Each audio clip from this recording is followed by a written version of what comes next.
Hey there everyone. How many times have you reached for that bottle of whiskey, wine, or beer because you were feeling down, sad, or stressed out? Or maybe you don't drink alcohol, but you've noticed yourself turning to other substances like weed, pills, or vaping instead. And you might not even think much about it, just something to help you relax. But is it really healthy for you in the long run? Have you ever thought about why you're drinking more than usual lately? In this video, we'll be taking an honest look at alcohol use and whether it's your coping mechanism, so let's get into it. No. 1. Drinking is emotional escape. According to statistics, nearly 60% of adults in the United States reported that they drank alcohol within the past month, and 1/3 of them admitted to binge drinking. Binge drinking is when someone drinks enough alcohol to raise their blood. Alcohol concentration is 0.08% or higher. This means they may have consumed as little as 2 drinks in an hour. However, emotional drinking, or drinking to cope with emotions, is a different story. Emotional drinking becomes a problem when you turn to alcohol to deal with stress, anxiety, depression, loneliness, boredom, or any other negative emotion. Instead of facing those emotions head on,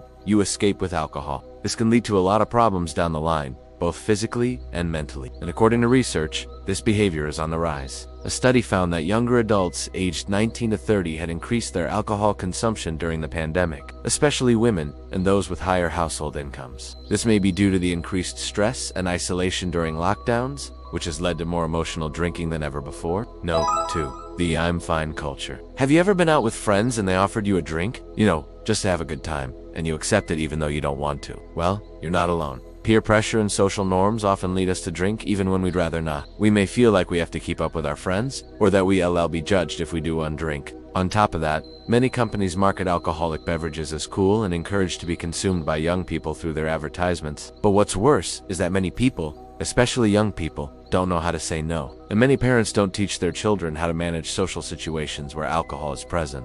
This is concerning because teaching children how to handle peer pressure and make smart decisions will benefit them throughout their lives, not just when it comes to alcohol. So if you're struggling to say no to alcohol, it may be worth looking into why that is and working on building confidence and assertiveness skills. No. Short-term relief, long-term damage. Alcohol can act as a depressant, meaning that it slows down brain activity and reduces feelings of anxiety and stress. However, this effect is short-lived. Once the alcohol wears off, you may find yourself feeling even more anxious and stressed than before. And that's not all. Drinking too much can also cause dehydration, a lack of sleep, and poor nutrition, all of which can worsen anxiety and depression. Research shows that drinking can have a significant impact on mental health. One study found that although people who drank socially or on special occasions had lower rates of depression, those who used alcohol to cope with emotional distress were more likely to develop depression over time. Additionally, drinking can disrupt the balance of neurotransmitters in the brain, leading to mood swings, irritability, and increased risk of developing mental disorders like anxiety and depression. Signs it's more than just a drink.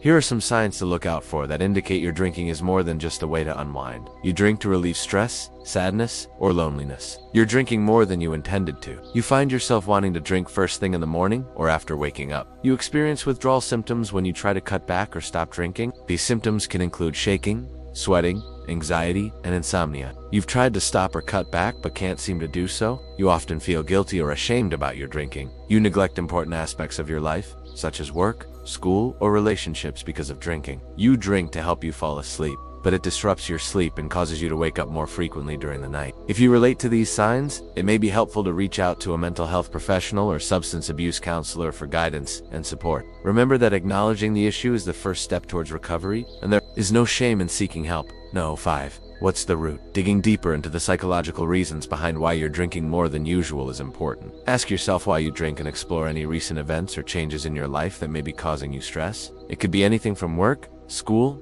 relationships, or personal issues. Identifying the root cause of your emotional drinking can help you find healthier ways to cope with your emotions. As mentioned earlier, another reason why you may be drinking more than usual is that you're trying to You could be using alcohol to treat physical or mental health conditions, but it's essential to remember that alcohol is not a substitute for professional medical treatment. If you're struggling with a health condition, it's crucial to seek help from a qualified healthcare provider who can offer appropriate treatment options. Additionally, if you're facing emotional distress, consider reaching out to a therapist or counselor who can guide you through healthy coping mechanisms and support you in managing your mental health. No, you're not weak for struggling. We live in a society that glorifies strength and toughness. But the truth is, struggling is a natural part of the human experience. We all face challenges and setbacks at some point in our lives. and it's important to acknowledge and accept that. When we try to push through and ignore our struggles, whether they're emotional, mental, or physical, they don't just disappear, they can manifest in negative behaviors and health problems. That's why it's crucial to recognize our struggles and seek help when needed. By doing so, we can better understand ourselves and find healthier ways to cope with what we're going through. So if you're struggling with emotional drinking, know that you're not alone. There are resources and support available to help you find healthier ways to cope with your emotions. 7. What to do instead? If you're trying to cut back on drinking, here are some tips to help you find alternative ways to cope with stress and emotions. Practice mindfulness and meditation. Engage in regular physical exercise. Connect with supportive friends and family members. Set realistic goals for yourself and reward your progress. Learn to say no assertively. Seek professional help if needed. Explore other hobbies and activities that bring you joy. By practicing self-care and developing healthy coping mechanisms, you can reduce your reliance on alcohol and improve your overall well-being. Did you find this video helpful? Let us know in the comments below. And don't forget to like and share for more mental health content. Thanks for watching, and see you in the next video.